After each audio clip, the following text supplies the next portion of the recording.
Assalamualaikum warahmatullahi wabarakatuh. Apa kabarnya teman-teman? Balik lagi di Supreme Detector. Perjuangan Indonesia untuk mendukung kemerdekaan Palestina terus berlanjut. Hal ini pun seiring dengan perjuangan bangsa Palestina dan para pejuang-pejuang Palestina untuk terus mempertahankan kemerdekaan dan bangsanya dari serangan-serangan Israel. Indonesia lewat jalur diplomatis telah mengutarakan bahwa Indonesia mendukung diseretnya Israel atau pelaporan Israel ke International Criminal Court dan juga International Court of Justice. Mungkin teman-teman ada yang belum tahu, terdengar sama tetapi ICC dan ICJ ini ada sedikit perbedaan. Kalau misalnya ICC, International Criminal Court, ini lebih mengadili individu yang melakukan pelanggaran hak kemanusiaan atau kejahatan perang. Nah, kalau ICJ, International Court of Justice, di sini lebih menghukum suatu bangsa atau negaranya ya. Jadi kalau ini International Criminal Court, yang satu lagi International Court of Justice atau Mahkamah Internasional. Nah, Israel insya Allah akan dilaporkan ke dua lembaga internasional ini. Nah, kalau ICC akan menghukum individu-individunya seperti misalnya PM Israel Netanyahu. Kalau ICJ lebih memfokuskan kepada bangsa Israel yang dianggap telah melakukan genosida atau pembantaian massal penduduk Gaza. Dan dalam laporan terbaru teman-teman sudah lebih 23.000 menurut data Kementerian Kesehatan Gaza, sudah 23.000 rakyat sipil Gaza yang gugur dan bahkan mirisnya 70%-nya itu adalah perempuan dan juga anak-anak.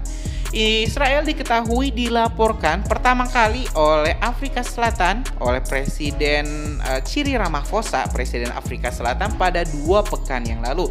Dan insya Allah teman-teman semua informasinya pada tanggal 11 besok ya, sekarang kalau tanggal 10 sekarang, besok tanggal 11 Januari adalah sidang pertama digelar. Dengan tuduhan pertama yaitu Israel dituduh telah melakukan genosida besar-besaran di jalur Gaza. Menteri Luar Negeri Indonesia Ibu Retno Marsudi telah menegaskan bahwa Indonesia akan hadir dalam setiap sidang di ICJ, International Court of Justice, untuk memberikan pernyataan menguatkan posisi hukum Palestina dan memberatkan Israel yang telah terbukti melakukan berbagai kejahatan perang di jalur Gaza. Hal ini teman-teman telah diutarakan oleh Ibu Retno dalam sidang PBB pada 28 November lalu. Nah, informasinya di artikel ini ya. Nanti kita bakal sama-sama simak sedikit artikelnya. Rangkumannya seperti ini bahwa Indonesia teman-teman telah mendukung pelaporan Israel oleh Afrika Selatan ke ICJ. Dan insya Allah Ibu Retno juga akan terbang ya, secara individu akan terbang pada sidang kedua di tanggal 19 ya. Jadi sidang pertama ini insya Allah akan digelar pada besok hari tanggal 11 Januari dan insya Allah Ibu Retno akan hadir terbang ya untuk menghadiri sidang selanjutnya pada tanggal 19. Kita bakal cek dulu press release-nya. Di sini kita menyiapkan 2 artikel teman-teman semua. Yang pertama dari CNBC Indonesia dan yang kedua dari Tempo.co. Untuk yang pertama teman-teman kita bakal bahas dulu terkait dukungan Indonesia ya perihal penyeretan Israel ke International Criminal Court dan juga International Court of Justice. Dilansir dari CNBC Indonesia, Indonesia resmi menyampaikan dukungan yang menuntut Israel ke pengadilan internasional termasuk Mahkamah Internasional. Ini diutarakan Menteri Luar Negeri Menlu Retno Marsudi dalam pidatonya di markas PBB New York AS 20 November lalu. Dalam transkrip isi pidato yang dilihat CNBC Indonesia Jumat pada tanggal 1 Desember 2023, RI menyuruhkan negara-negara di dunia membuka mata pada apa yang dilakukan Israel di Gaza, Palestina. Standar ganda, ujarnya, telah dilakukan ketika sebagian negara dunia melihat persoalan ini. Bolehkah saya bertanya, Apakah tindakan Israel konsisten dengan hukum internasional? Apakah ini konsisten dengan hukum humaniter internasional? Ujar Retno dalam kesempatan itu. Marilah kita jujur pada diri kita sendiri dalam menjawab pertanyaan-pertanyaan ini, tambahnya. Kita juga harus menyerukan standar ganda dalam penerapan hukum internasional yang sangat serius melemahkan kesucian hukum itu sendiri, jelasnya.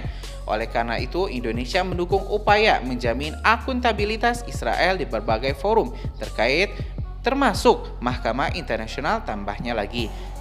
Nah teman-teman, barusan kita sudah menyimak ya terkait dukungan Indonesia yang disampaikan oleh Menteri Luar Negeri Ibu Retno Marsudi terkait pelaporan Israel ke dua lembaga internasional, yaitu International Criminal Court dan juga International Court of Justice. Nah, sekarang kita bakal simak sedikit jalannya atau kronologis ya pelaporan Israel dan bagaimana update terbarunya. Hal ini teman-teman semua kita ambil informasinya dari tempo.co di artikel yang berjudul "Gugatan di ICJ disidangkan, kronologis Afrika Selatan tuntut Israel yang melakukan genosida di jalur Gaza." Oke, ini teman-teman semua artikelnya cukup panjang, jadi semoga bisa menyimak ya teman-teman semua. Tempo.co, dilansir dari Tempo.co, sidang perdana untuk mempertimbangkan gugatan Republik Afrika Selatan terhadap dugaan kejahatan genosida Israel terhadap warga Palestina di Gaza akan digelar oleh Mahkamah Internasional ICJ pada Kamis 11 Januari 2024 pekan ini. Mahkamah Internasional akan mengadakan dengar pendapat publik di Majelis Perdamaian di Den Haag atau gugatan yang diajukan oleh Afrika Selatan terhadap Israel pada tanggal 11 dan 12 Januari. Demikian disampaikan oleh pengadilan dalam sebuah pernyataan. Afrika Selatan mengajukan permohonan pada Jumat 2 pekan lalu terkait dugaan pelanggaran oleh Israel terhadap kewajiban sesuai dengan konvensi genosida. Pemerintah Pretoria menyatakan bahwa Israel telah terlibat, sedang terlibat, dan beresiko lebih lanjut terlibat dalam tindakan genosida terhadap warga Palestina di Gaza. Juru bicara Departemen Kerjasama dan Hubungan Internasional Afrika Selatan, Cleylon Monyela, menyatakan bahwa negaranya akan terus mempersiapkan diri untuk mengajukan gugatan ini. Kronologis tuntutan Afrika Selatan ke ICJ. Presiden Afrika Selatan Cyril Ramaphosa sebelumnya pernah menyamakan kebijakan Israel di Gaza dan tepi barat yang diduduki oleh rezim apartheid pada masa lalu, yang melibatkan segregasi rasial dan diakhiri pada tahun 1994. Perbandingan ini telah disetujui oleh banyak pihak. Sejumlah organisasi hak asasi manusia bahkan menyatakan bahwa kebijakan Israel terhadap Palestina setara dengan praktik apartheid. Langkah ini dilakukan setelah lebih dari 21.000 warga Palestina termasuk sekitar 70% perempuan dan anak-anak gugur dalam agresi berkelanjutan yang dimulai pada 7 Oktober di jalur Gaza. Ya teman-teman semua, barusan kita sudah menyimak dua artikel yang sama-sama mendukung upaya pelaporan Israel ke ICJ, International Court of Justice. Dan kita juga berharap ya Netanyahu sebagai otak dari operasi darat dan juga krisis kemanusiaan di Gaza juga dilaporkan oleh pemerintah Indonesia ya ke ICC, International Criminal Court. Nah mungkin itu teman-teman simpulannya dari artikel ini. Perjuangan Indonesia lewat jalur diplomatis terus berlanjut dan kita sama-sama doakan agar ya teman-teman semua ICJ segera memberikan mandat untuk penghentian agresi, agar kalau misalnya ICJ sudah mengeluarkan perintah ya untuk Israel menghentikan dan terbukti melakukan genosida, pasukan perdamaian pun akan semakin mudah untuk dikirim untuk menstabilkan keamanan di Israel dan Palestina. Itu saja teman-teman semua, terima kasih telah menyimak video yang cukup panjang ini. Kita tentu bakal update perkembangan terbaru khususnya persidangan di ICJ yang akan digelar pada 11 hingga 12 Januari 2024 mendatang. Terima kasih. Assalamualaikum warahmatullahi wabarakatuh.